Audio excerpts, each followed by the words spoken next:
Welcome back to another episode of Who Cares Anyway?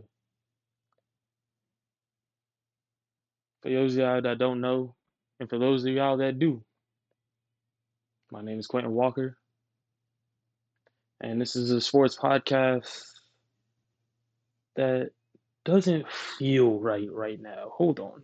Let me figure this out. Let me fix that.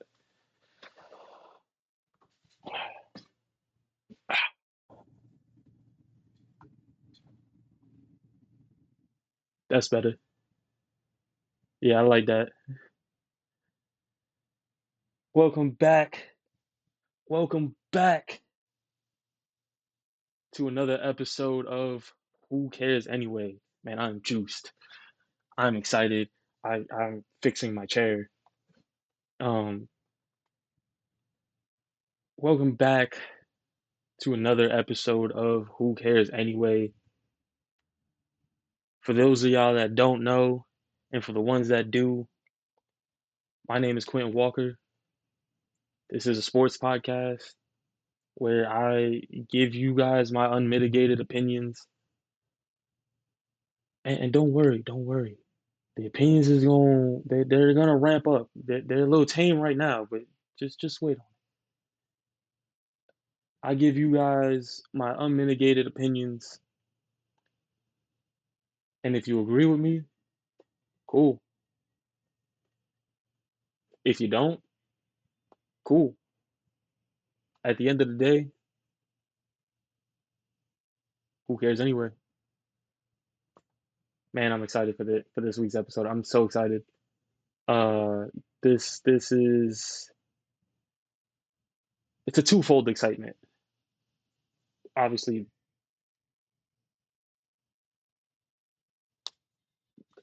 that this, but also the NBA Finals are almost here, man.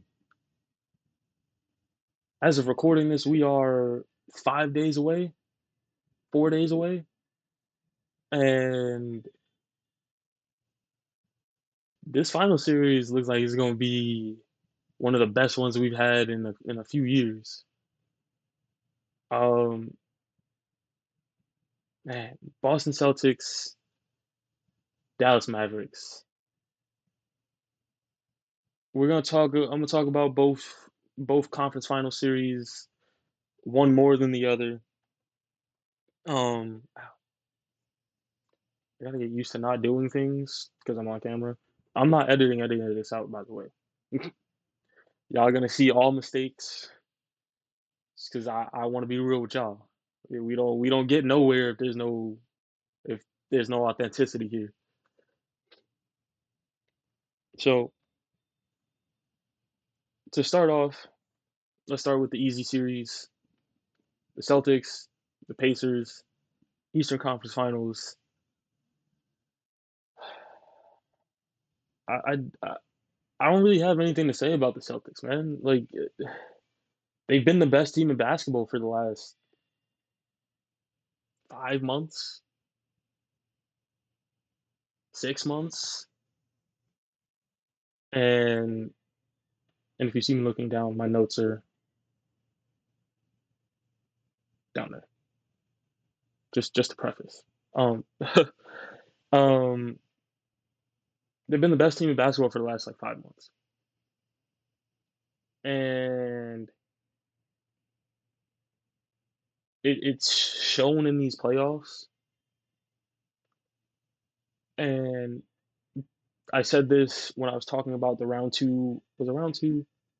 Was it round two or round one? When I was recapping one of those two rounds, it was round two. I said this recapping round two.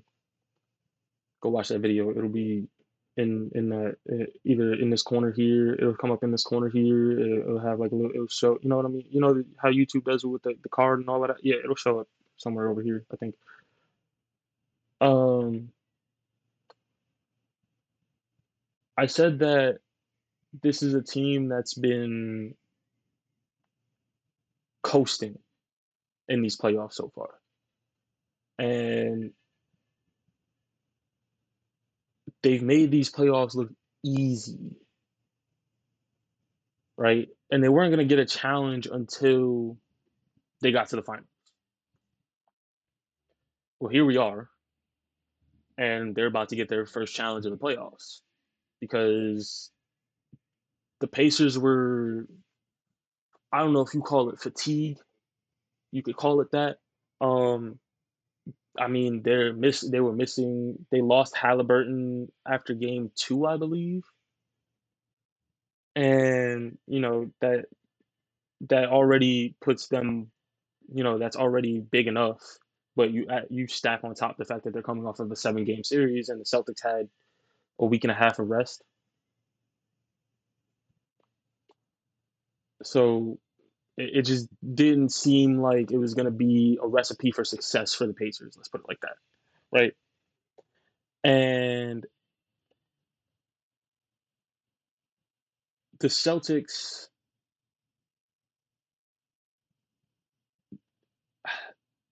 people keep saying, I keep hearing it, I keep seeing it. People keep saying the Celtics are not as good as not as good as they seem.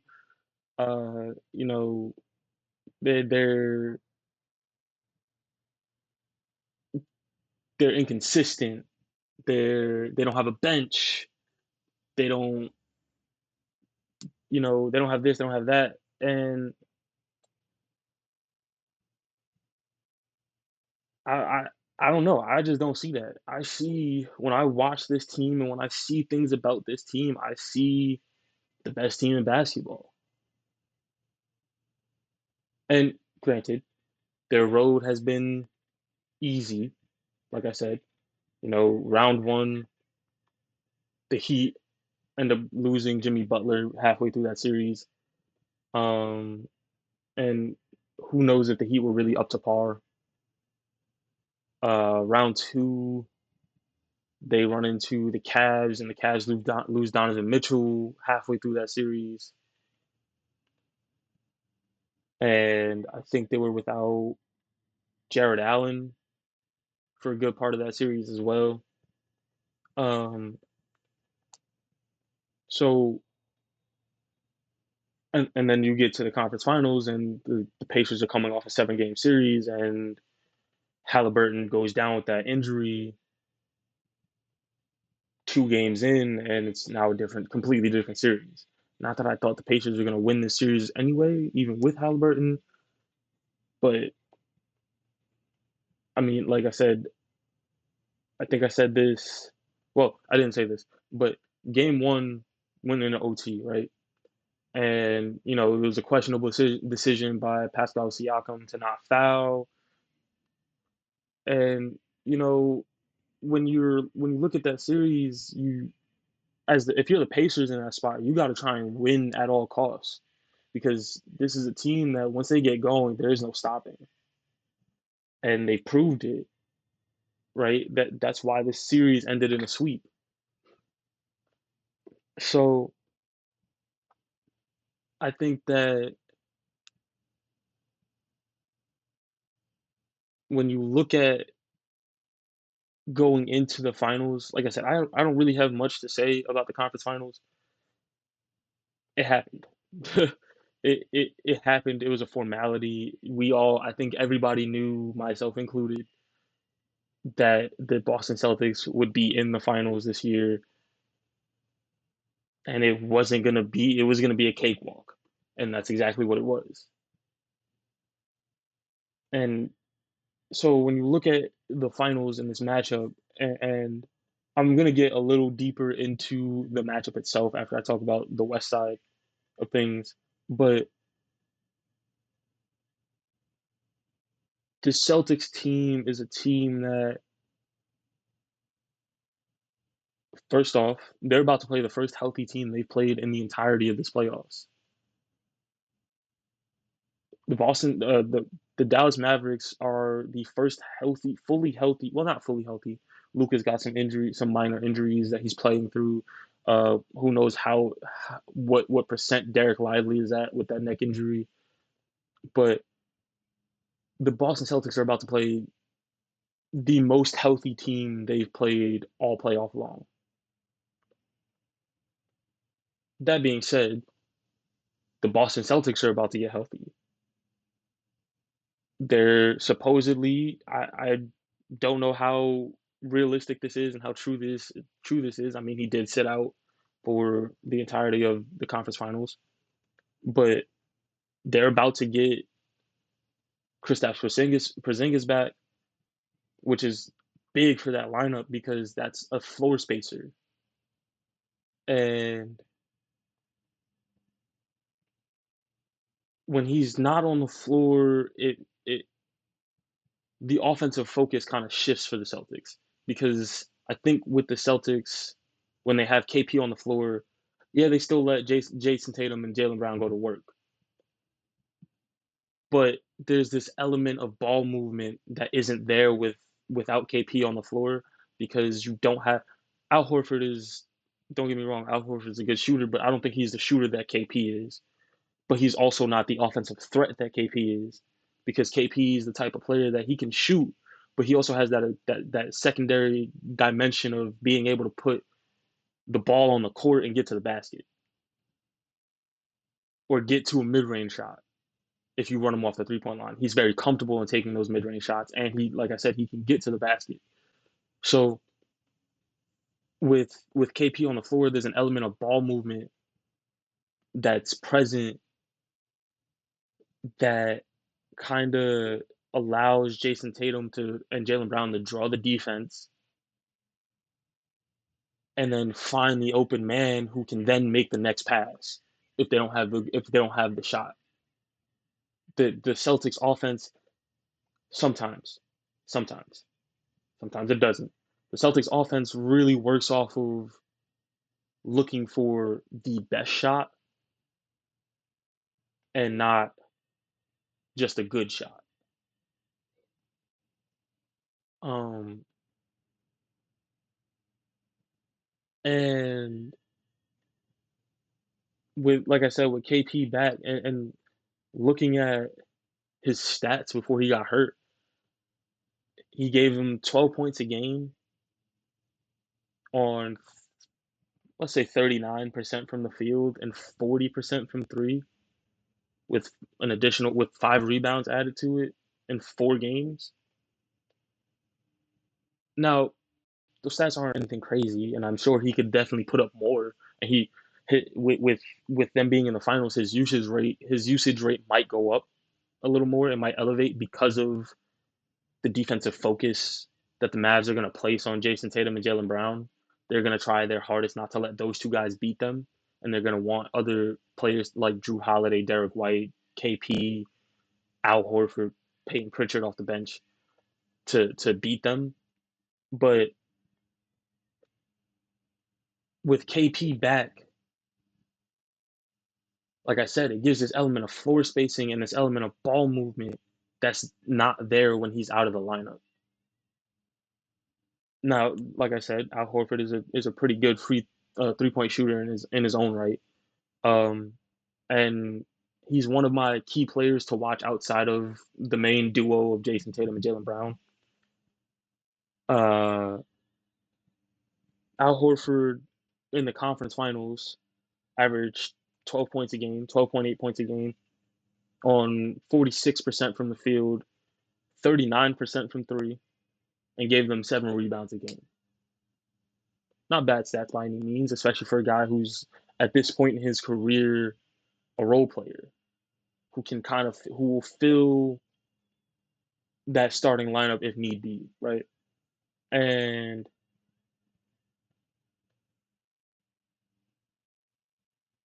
he's gonna be one of those pieces off the bench where he really needs to have productive minutes for this team, because if he doesn't,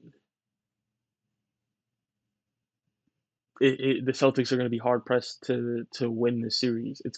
A lot of the responsibility is going to fall on Jason Tatum and Jaylen Brown if the guys outside of those two don't step up.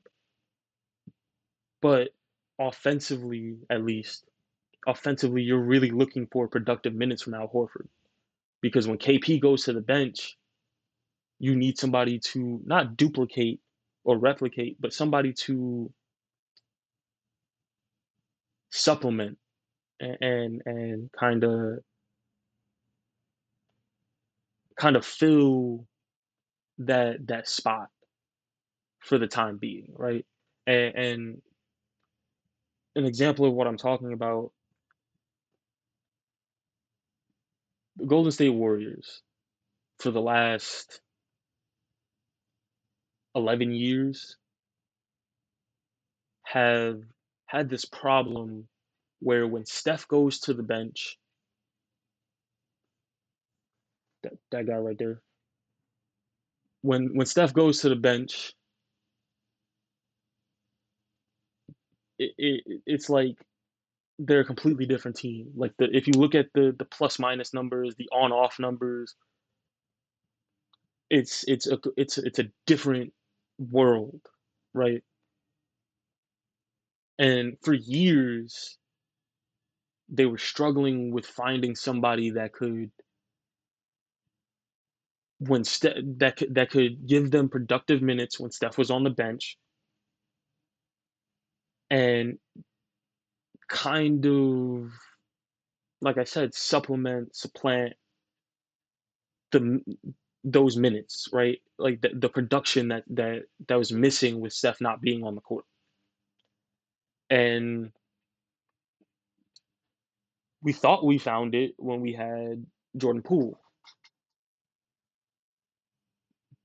but then Draymond punched him in the face, and that was the end of that. So I think that's what the Celtics are really looking for in terms of their bench. I don't think they're going to find anyone that's going to give them productive minutes when Jason Tatum and Jalen Brown aren't on the court. And and I haven't really watched a whole lot of them throughout these playoffs because I just kind of had it in my mind. This is a foregone conclusion. The Celtics are going to be in the finals. I'll watch them when they get to the finals. That's just where I'm at. That's just how my mind has been throughout these playoffs. Um, and they're not gonna find, like I said, they're not gonna find somebody that's gonna replace the production that Jason Tatum and Jalen Brown are giving them when those two aren't on the court. And from my knowledge of it, I'm pretty sure they play it kind of similar to the way the Mavs run their rotation. The Mavs will always have either Luka or Kyrie on the court at any given time.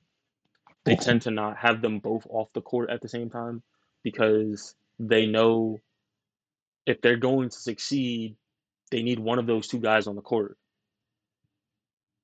And that's kind of how the Celtics run things. If they're going to succeed, they need to have either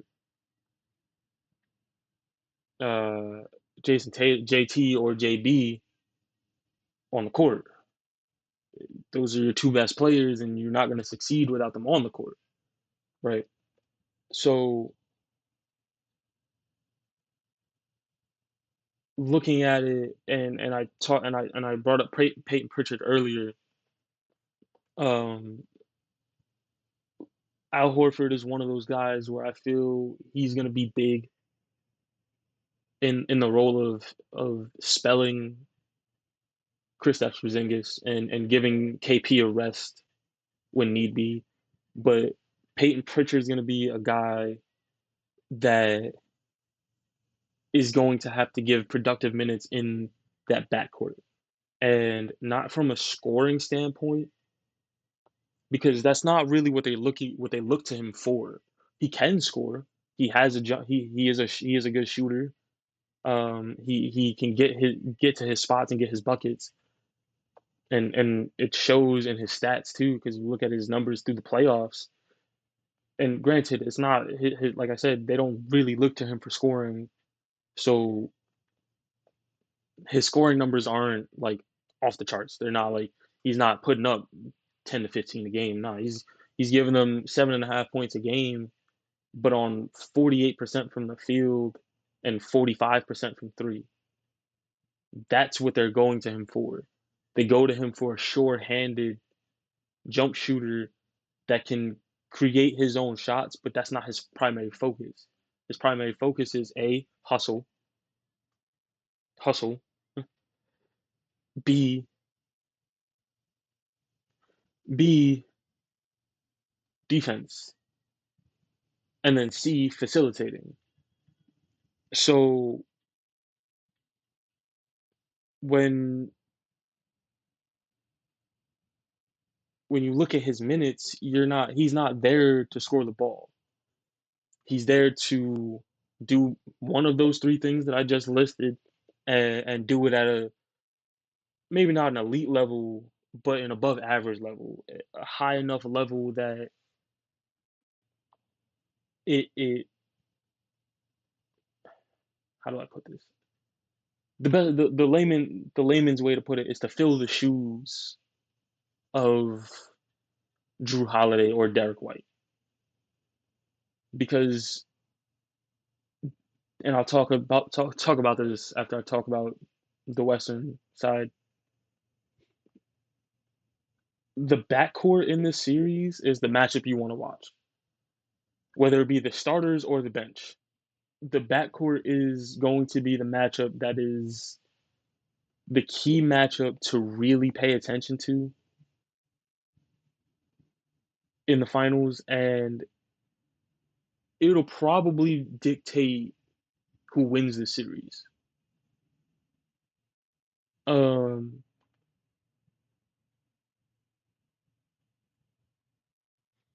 and like I said, I really don't have much to say about the Celtics, so I'm gonna move on to the more interesting series of the two conference finals, Dallas and Minnesota. And I said this when I first started talking about the playoffs. I said don't be surprised if you see Minnesota and the Thunder play in the Western Conference Finals. I was wrong. And then I said, I don't know if I exactly said this, but in my mind, I had Minnesota playing the Celtics in the finals, and I felt that the conference finals was going to go to 7 games because regardless of whether it be the Thunder or the Mavs, I felt that both of those teams would give the T Wolves a run for their money, right? And I was wrong. So here we are going into the finals, and the Dallas Mavericks have shocked the world yet again. They have toppled the team that consensus felt was the best team in the playoffs and had the best player in the playoffs. Well, the best Western Conference team in the playoffs and had the best player in the playoffs. And I, the T-offs look like the T-offs. The T-Wolves look like a joke, if I'm being honest with you. Uh, for most of that series, they struggled offensively, and I don't want to say Luka and Kyrie were scoring at will because they definitely had their struggles here and there, and that's why they lost. What was that game three, game four, game four? That's why they lost game four because their duo struggled offensively. And you look at the stats of it all, right? Minnesota went into the Western Conference Finals with the fourth best defensive rating in the playoffs, right? At a 108.1. Now, granted, let's put this in perspective a little bit. They had to play the Phoenix Suns with their trio of Kevin Durant, Bradley Beal, Devin Booker.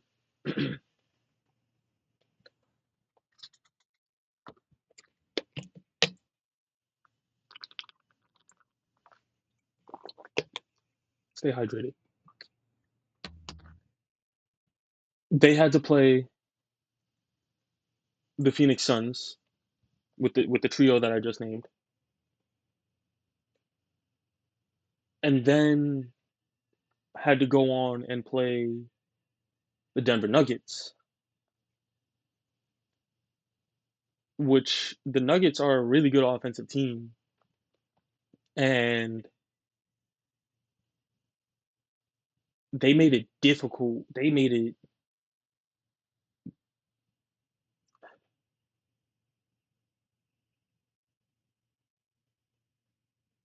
for lack of a better metaphor, they made it hell on earth for Jamal Murray to actually score the ball.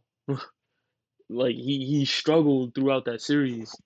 Michael Porter Jr. was non-existent. Um, and really the only offensive production they got was Aaron Gordon. And if you're the Timberwolves, you live with that because he's not going to beat you. He's just going to make it kind of close. And granted, that series did go to 7, I believe. Yeah, but there was multiple times in that series where you could see the Timberwolves step up defensively and show the fact that they are a top 5 defense in this playoffs. And at the end of the Western Conference Finals, they came out of that series with a defensive rating of 118.3. Now, 10 points, not anything wild, you know. It's 10 extra points. But when your team is struggling offensively, the way that the Timberwolves did in this series, those 10 points matter. And I think I think that to kind of go off of the Timberwolves struggles, I don't really have stats for it because the stats are gonna contradict kind of what I'm trying to get at here because stats wise, I think Anthony Edwards and Cat decent series, had a decent series, but um,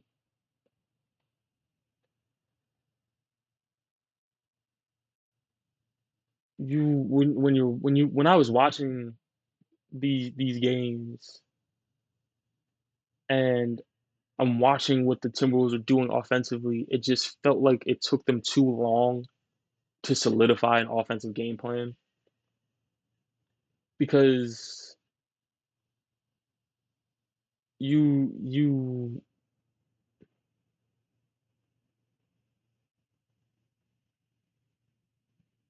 when I was watching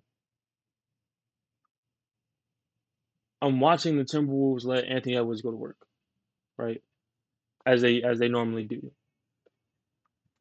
And run pick and rolls with him, try to run a bunch of different actions to get him open. And then I'm watching them try and get Cat involved. And when they're trying to get Cat involved, all they're doing is giving Cat the ball at the top of the key and having him straight line run to the basket and try and either draw a foul or force in some crazy layup. And personally, I think that's not the way they should have gone about that. But granted, what do I know? I'm not a basketball coach. I'm just a dude on the internet talking about sports. But I think where Cat would have been best suited would have been in that Kristaps Porzingis role, which would have been floor spacing, which is something that the Timberwolves kind of needed because Ant Edwards isn't a terrible shooter, but I think his a lot of his game is predicated on getting to the basket. and getting in that mid range area. And when you don't have floor spacing, because Jaden McDaniel struggled in the series, as did I don't want to say Mike Conley struggled, but he's not, you know, the Mavs weren't really worried about him offensively. And so when you don't have that spacing that you're used to, the shots that you're used to getting if you're Ant become harder to get to. And I think if they would have used more actions to try and get Cat open from the perimeter instead of trying to have Cat be this downhill, to use a football term, to instead of using him as a downhill runner and just having him just putting the ball in his hands and having him go straight to the basket. I think it would have been better served for Ant. I think the offensive struggles that they saw wouldn't have been there. But there was one thing that I saw them go to, and I think they started to really go to it and lean towards it in games 4 and 5. It was running pick and rolls with Rudy Gobert on Luka, like running Luka through Rudy Gobert picks and having Rudy roll to the basket, but not so that Rudy can go, not so that it wasn't necessarily like Rudy's rolling to the basket. Let me say that. It was more so that Rudy is rolling to a point. He's rolling to a spot, and the ball is getting dumped in to Rudy with Luka on his back. And I think that if they would have gone to that more often, yeah, the Mavs would have probably adjusted a little bit.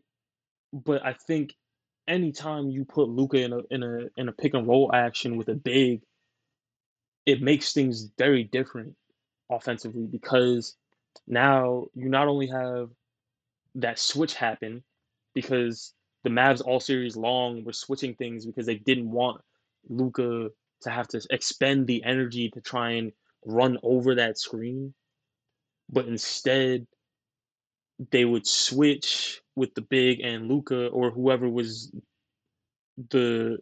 guarding the roll man would pick up the ball handler and Luka would guard the roll man. And in a situation like that, if you run that with a big and now you have Luka guarding someone like Rudy Gobert and you have Daniel Gafford out on Anthony Edwards, you kind of, you see what I'm saying? Like you have now you have a big out in space guarding A, your most athletic player, but B, your best offensive player. And then you have a defensive liability in Luka guarding a big that he knows what to do offensively in the paint, right? And and there was a little more, like I really think they should have used Rudy Gobert more offensively because there were points off of pick and rolls, off of just little slips here and there where he's Euro stepping to the basket and actually getting buckets. And if you've watched Rudy Gobert over his career, that's not something he's ever done. He's never, never, he's never been that. He's just been this dude that can set hard picks and you can kind of throw the ball up to him. You don't expect him to be able to move with the agility that he was moving with in this series. And I and I think I just shifted the whatever. And I think if they went to Rudy more, the narrative around this series would have been very different. And I personally, I don't think I'm sitting here talking about the Dallas Mavericks playing. I'm shaking the entire camera. I need to figure it out. Um, I don't think I'm sitting here talking about the Dallas Mavericks going to play the Boston Celtics. I think we're talking about the Timberwolves and the Celtics preparing for the finals. And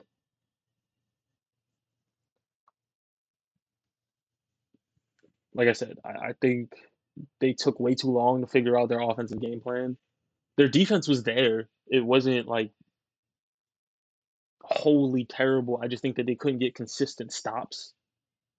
And the offense just was not able to show up throughout the series. So that's why in a lot of those games you see leads balloon to, I think at one point in, I think it was game 5, I think the closeout game, the Mavs had like a 30 point lead. And it wasn't because the T Wolves were bad defensively. It was just because the T Wolves were lacking their offense. And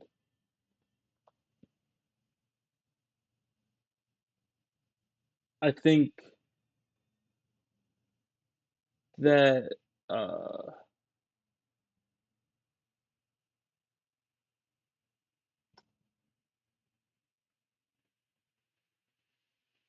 hold on 2 seconds. I really hope that those didn't show up in the video. And if they did, you'll know what I'm talking about. And if they didn't, I'll just sound like a crazy person.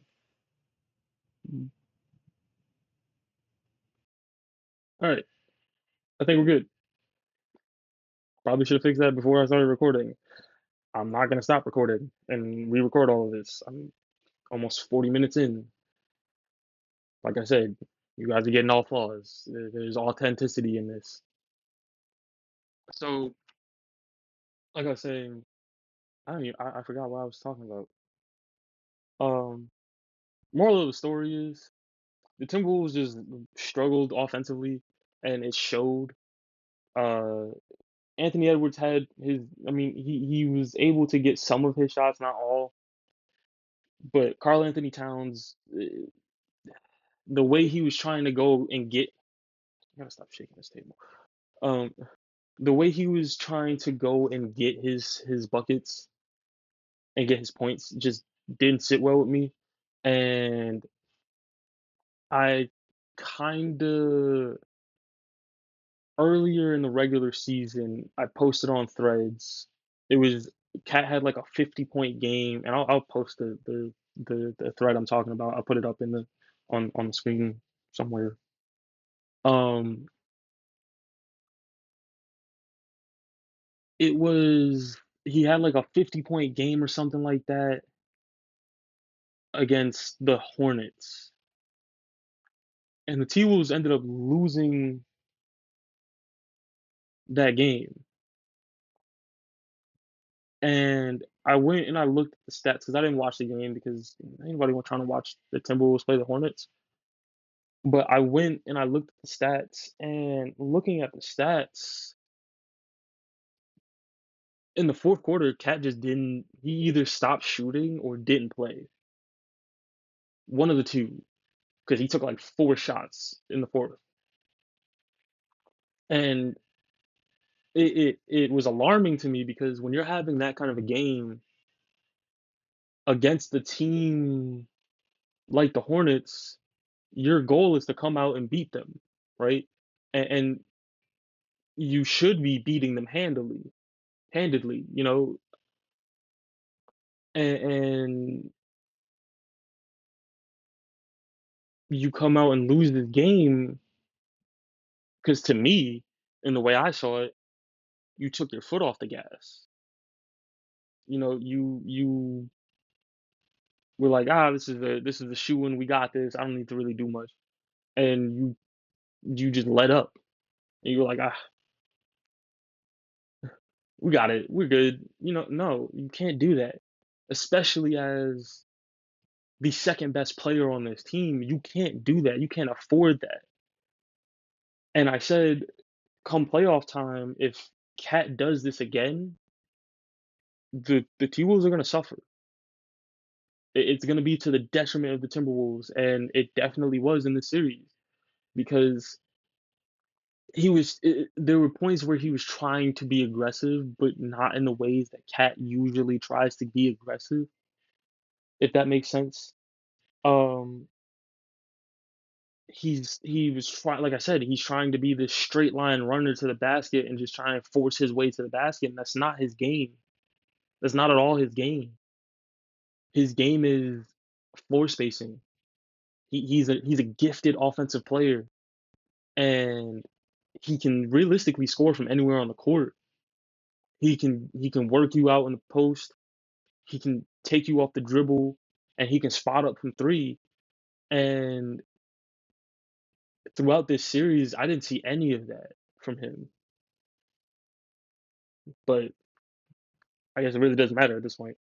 Um, and then, like I said, I think they took way too long to figure out their offensive game plan, and they should have gone to Rudy Gobert more. They should have leaned on Rudy more offensively. When he was getting the ball offensively, he was producing. But what do I know? Uh, Moving on to the other side of things, the Dallas Mavericks. The Dallas Mavericks. Luka Doncic, Kyrie Irving. They came out and proved that they are the most gifted offensive backcourt probably in history. Let me not say offensive. Let me say most gifted scoring backcourt because I think personally the most gifted offensive backcourt includes that guy. So, well, what do I know? I know a lot, I think. Anyway, uh, Luka and Kyrie Irving in the series came out to play. It started in game one where Kyrie came out and he did. It wasn't like he was waiting until the second half to kind of start to catch fire. He said, "All right, I got to show up for my team, and I gotta really put my foot down and do something here." And he did. I don't have the stats for game one. I'll put them somewhere, but he came out and played, and he was on fire from the start of that game. For the series, Kyrie averaged 27 points a game on 49% from the field and 37.5% from three. That's Kyrie Irving numbers, and I expect him to put those numbers up. But I think the thing that was different about this series and uh the thing that I really saw was that he was looking for his shot early in games, even if the shot wasn't falling. Like there was multiple games where he started off 0 for 4. It wasn't like the Thunder series where he would only take two shots and then stop shooting for the quarter for the half. He was looking for his shot early on in games and trying to take some of the burden offensively off of Luka. Granted, I think Luka puts a lot of the offensive burden on himself willingly, not just because he's the best offensive player on that team, but I think it's more so because he feels if he doesn't get if he doesn't get going, the rest of the team doesn't get going. So Luka also did his did his work early in games. Game 5, he started I think he had, like, 14 points in the 1st quarter. So and when you look at the stats over the series, 32 points a game on 47% from the floor and 43% from 3, and adding and almost having a triple-double, almost averaging a triple-double in the series with close to 10 rebounds a game and a little over 8 assists a game. Like, that's what you want from your best player, from an MVP and also from an MVP candidate. Um, I think that, and I've heard this analogy over the course of the season and over the course of these playoffs. There's an analogy, and I think I talked about this when back a couple months ago, or like a month ago or something like that, when I was talking about the MVP race. Um, I think like you hear Batman and Robin when you're talking about Luca and Kyrie. And I was watching TNT's broadcast, and I think it was Chuck. He said that and Robin can be Batman on any team, right? Now, if Robin can be Batman, is he really Robin?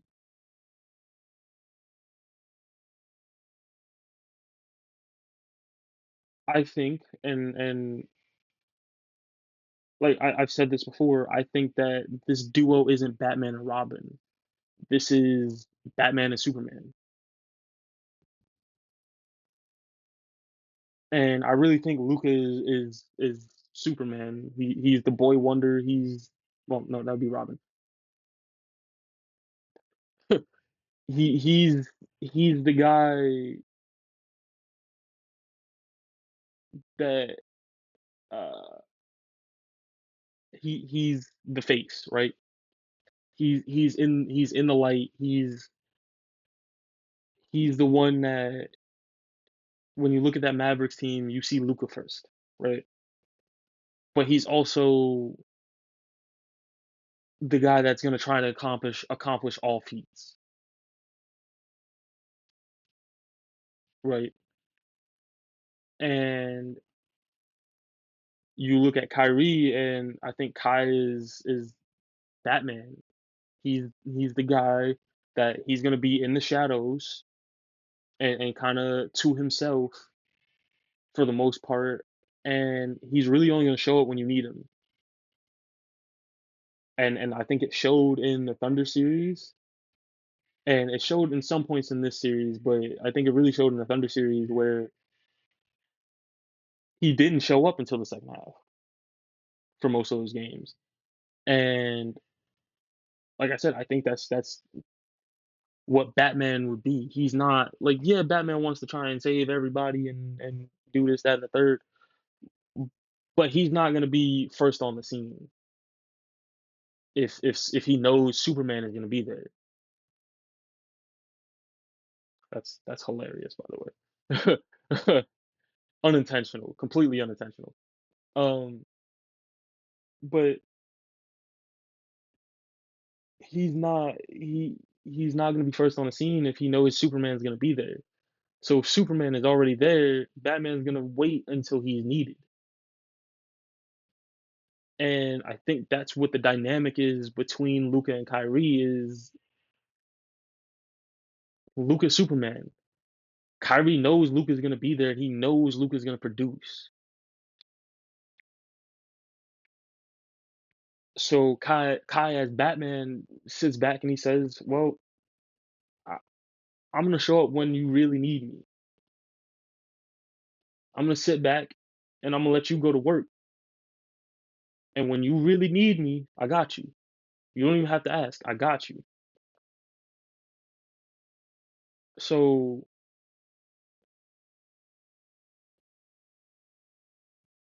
I think that this I think that's the best way to kinda, if you were going to give them, what's the word I'm looking for? I wanna say analogy, but I don't think that's the word I'm looking for. But if you were gonna kinda name them or place them in some kind of, like, comparison duo to media, I think that's the better comparison. I think it's more, like I said, I think it's more Superman and Batman than it is Batman and Robin.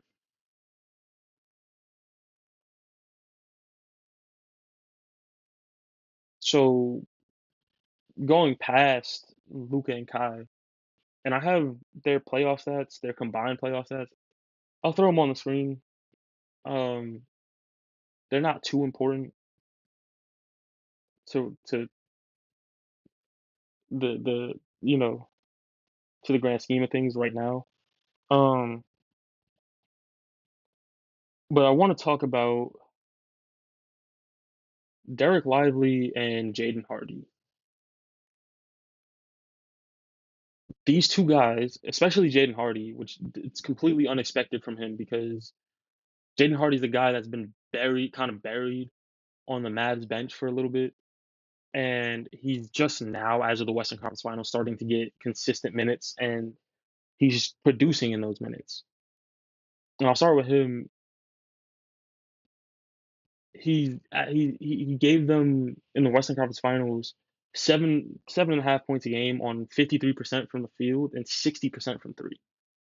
Now, granted, his volume isn't crazy high, but I think he's giving the Mavs somebody that they can plug in when they need to give Luka or Kyrie a rest. Excuse me. And I think that this is your Robin. I think Jaden Hardy is your Robin because when those two guys need to sit down and kind of take a rest and a breather, Jaden Hardy comes in. He's giving the Mavs productive minutes offensively, and he's able to. He's not going to give you the exact same, but it's close enough, right? And we'll see how things work out in the finals minutes wise, and they're gonna Jason Kidd's gonna adjust his rotation and adjust his game plan based off of the Celtics and what the Celtics are doing. But I think that Jaden Hardy is going to be an X factor for this Mavs team, and he's going to be one of those pieces, like kind of like how I talked about with the Celtics, where it's going to have to be the other guys that step up for either team to win this series.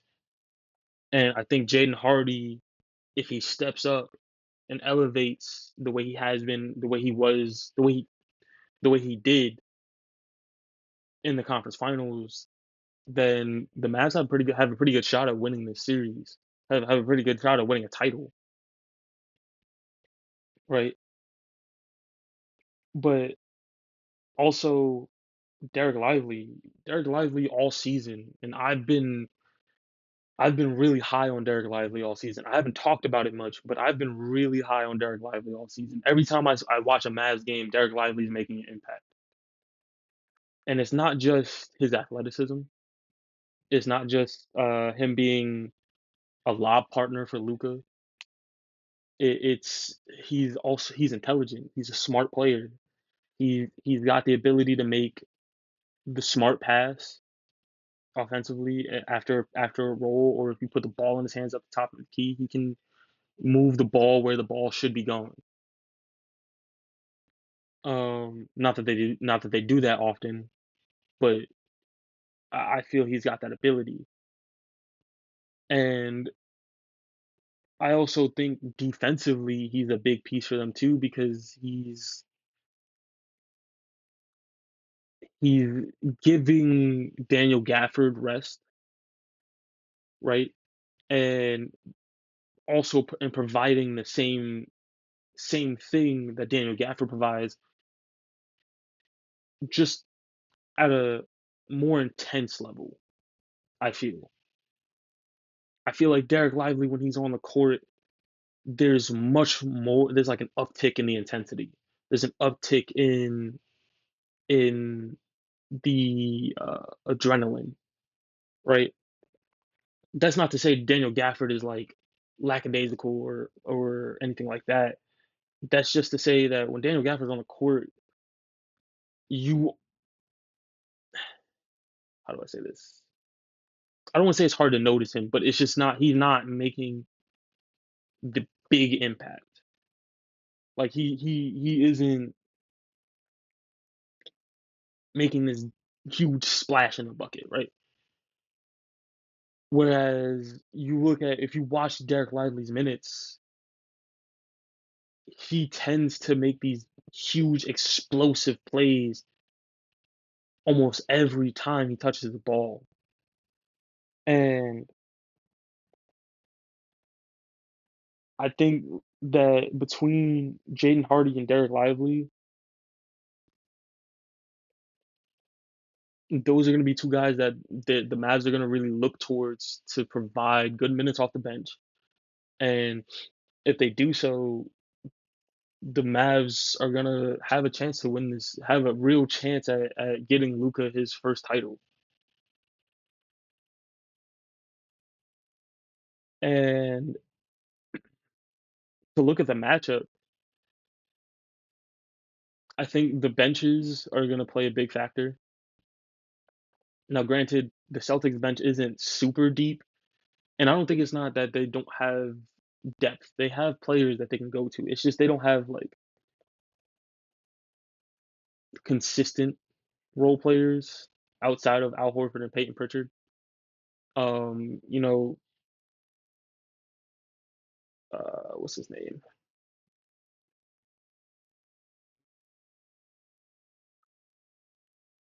Uh, I think it's Sam Hauser. I'm thinking of. I'll correct myself if I'm wrong. Luke Cornett is also a good rotational piece for them. Um,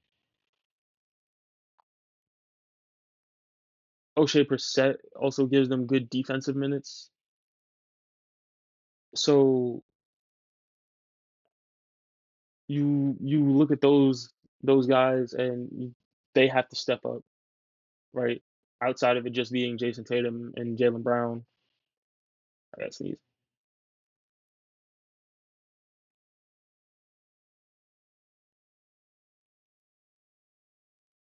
Okay, it went away. Never mind. Um, you look at outside of just Jason Tatum and Jalen Brown, it's got to be like I said, the other guys, right? But I think the biggest the biggest matchup that's going to determine this series, and I said and I alluded to this earlier, is going to be the backcourt. Um, Drew Holiday and Derek White versus Kyrie Irving and Luka Doncic. And realistically, it's going to be more than just the starters. It's going to be the bench as well.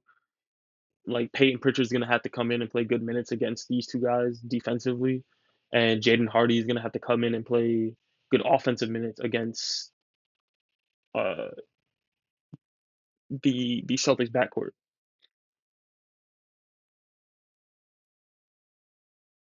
Um, and to kind of look at their respective sides of the ball where they excel the most. Drew Holiday's defensive rating in the playoffs is a 106.7.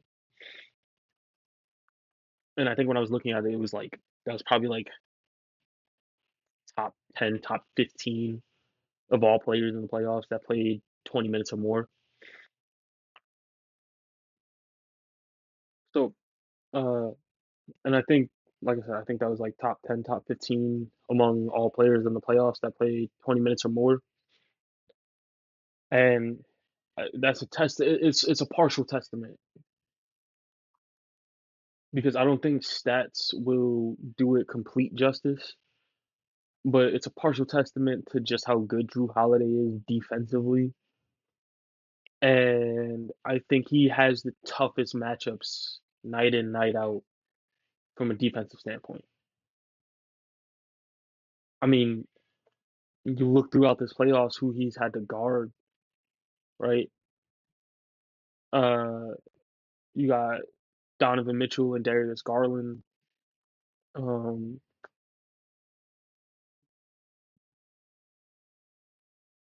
Tyler Hero, Jimmy Butler for the amount that he played in that series, and Tyrese Halliburton. And granted, Tyrese Halliburton missed most of that series, but he still had to guard him for when he did play. Um, so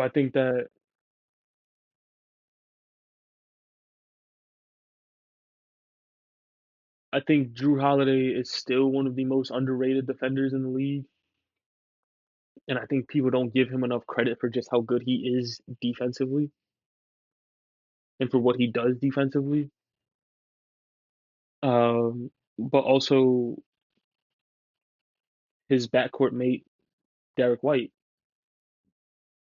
I think he's another guy that's underrated and has consistently been underrated for the last really like 2 years, 3 years. Um, I think, and to give you his defensive rating, he's got a defensive rating of 108.8.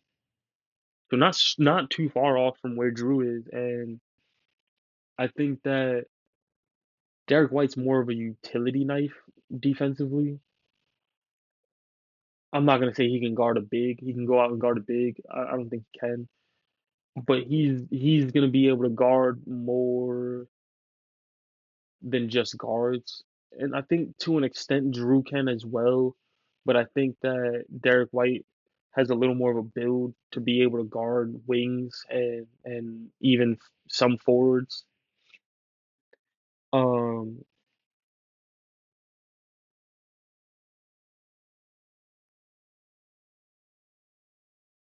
I think that, and I think when you look at the Mavs offense and how they run their offense,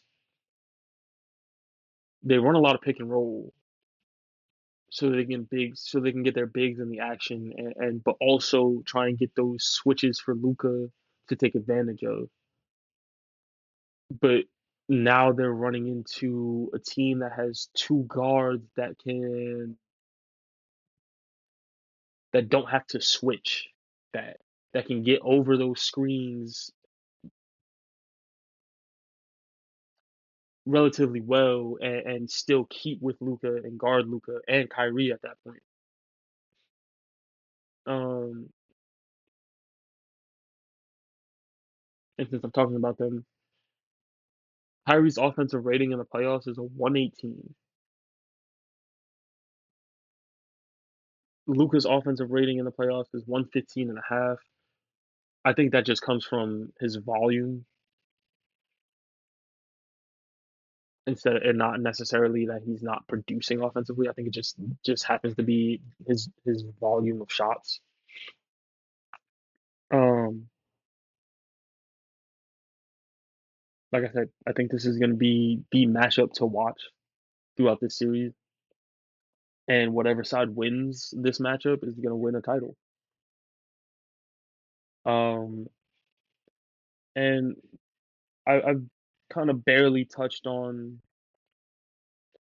or barely talked about Jason Tatum and Jalen Brown just because they've been talked about in the media circuit at length at this point, and there's really not much more you can say about the two of them.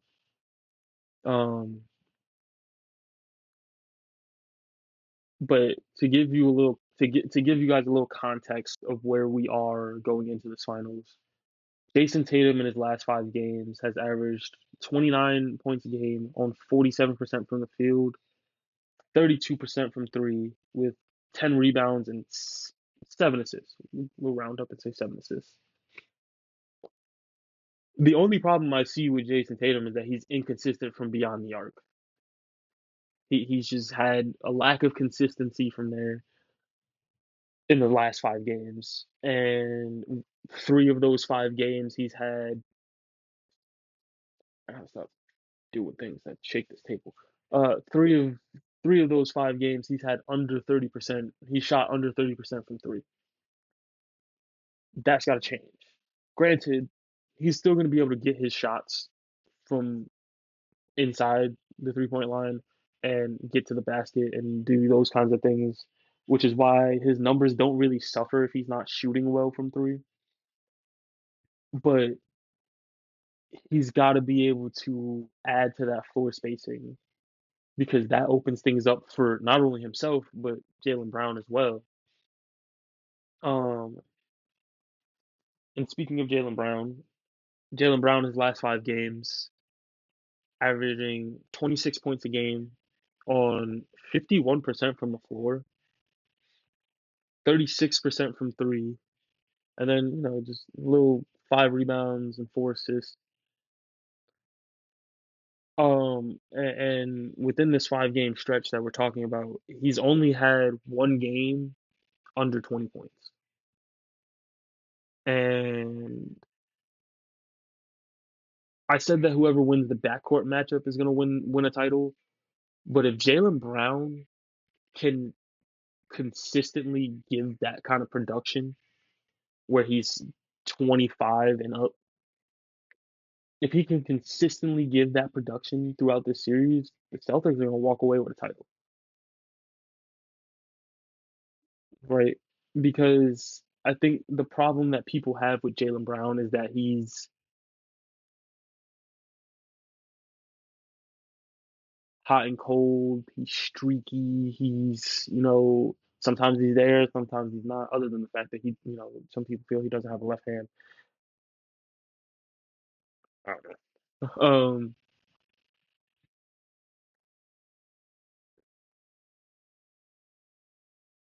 I think that throughout these playoffs, he's been consistent. He's shown up and showed that he's worth the contract that he got. What was that, a year ago, 2 years ago? But also B, that he is the perfect running mate for Jason Tatum. And I think that if Jaylen Brown's able to continue to produce the way he's been producing over these last 5 games, the Celtics will walk away with the title, like I said. But time will tell. Um, I'm excited. I'm excited, and I said this at the top. It's a twofold excitement. One, because you guys get to see me now, but two, this final series is gonna be real good. It's gonna be real good. I really think that it will be the best one we've seen in a couple years.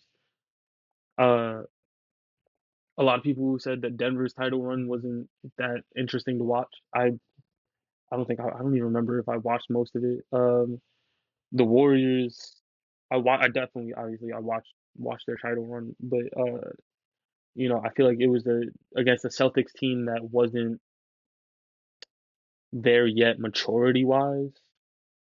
Um,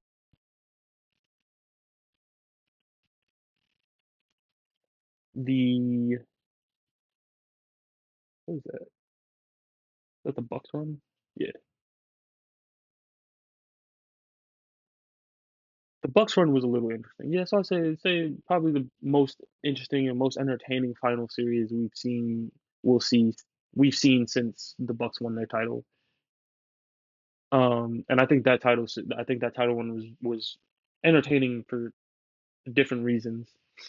Not necessarily because it was a good matchup, but because the Phoenix Suns were doing a lot of yapping, and I think for a lot of people it felt good to see them kind of get punched in the mouth. But that's all I got. I've run through my notes. I do this every time. I do this every episode. At the end of the episode, I've run through my notes. I'm out of things to say.